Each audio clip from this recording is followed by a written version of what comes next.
kapatid na Eduardo B. Manalo, tagapamahalang pangkalahatan ng Iglesia ni Cristo. Sa iginagalang at pinakmamahal naming kapatid, pinaabot ko po sa pamamagitan ng sulat na ito ang taus-pusong pasasalamat dahil sa pinagbigyan ninyong aking kahilingan nang ako'y magsadya sa Central Office ng Iglesia. Napakasarap pong alalahanin na abala man kayo sa gawain na napagbigyan ninyo ang hiling ko. Hindi ko po malilimutan na sa pagkakataong yun ay pinakausap po namin sa inyo na kung maaari ay magkaroon ng tanging pagtitipon ng mga aawit na pangangasiwaan ninyo. Ang sinagot niyo sa akin, nasa isip niyo rin po ito. Ang pagiging maghiliw at katapatan sa pakikipag-usap sa mga kapatid, napakagandang katangian ng isang tunay na leader. Mula po noong 1955, 10 taong gulang pa lamang po ako noon ay tumutupad na po ako bilang mang-aawit o choir member sa lokal ng Barrio Obrero sa Maynila.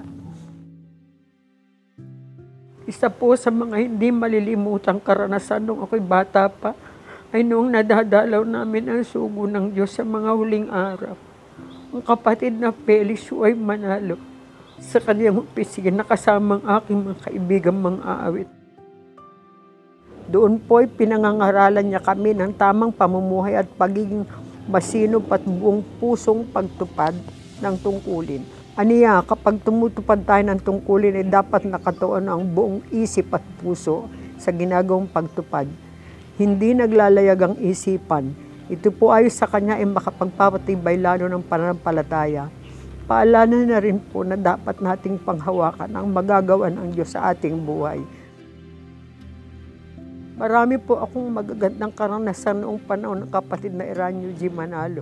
Kung saan man siya mangangasiwa ng pagsamba noon, sinisikap ko pong makadalo hanggang magkaroon ng isang tanging pagtitipon ng mga awit sa panahon niya, taong 1997, kung saan kabilang po ako sa mga nabigyan ng gawad ng pagkilala para sa tagal ng pananatili sa tungkulin. Ito rin po ang binanggit ko sa inyo noong hilingin ko po na sana na magkaroon muli ng pagtitipon ng mga awit. Karoon po ito ng katuparan, ito yung naging higit na malaki sa pamamagitan ng pambuong mundong tanging pagtitipon ng mga awit. Ako po ay nakadalo sa lokal ng Capitol sa pamamagitan ng live streaming. Sa pakikinig po namin sa pagtitipon ino ay lalo pong naging matibay aking paninindigan na tungpad ng tungkulin at magbigay ng kaluwalhatian sa Diyos hanggang sa aking makakaya. Tinuturing ko pong napakalaking biyaya mula sa ating Panginoong Diyos na aking nasaksihan ang mabilis na paglaganap at pagtatagumpay ng Iglesia ni Cristo.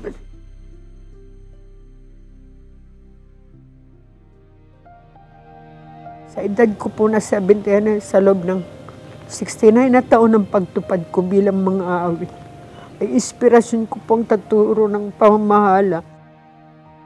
Kailangan po namin ang inyong pamamahala, ng mga pagtuturo sa amin ng mga kalooban ng Ama.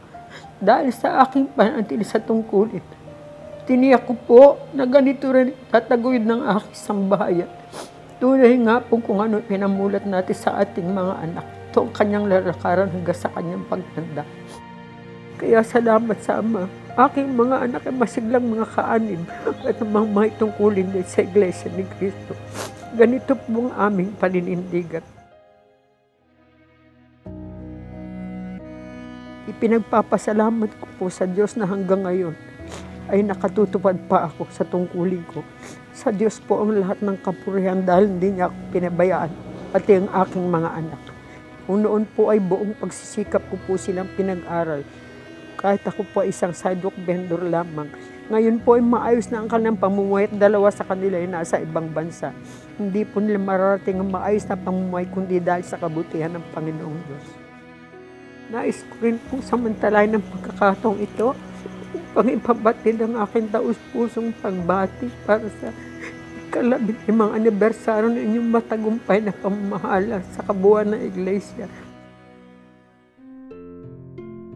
Muli po, mahal na kapatid, maraming salamat po.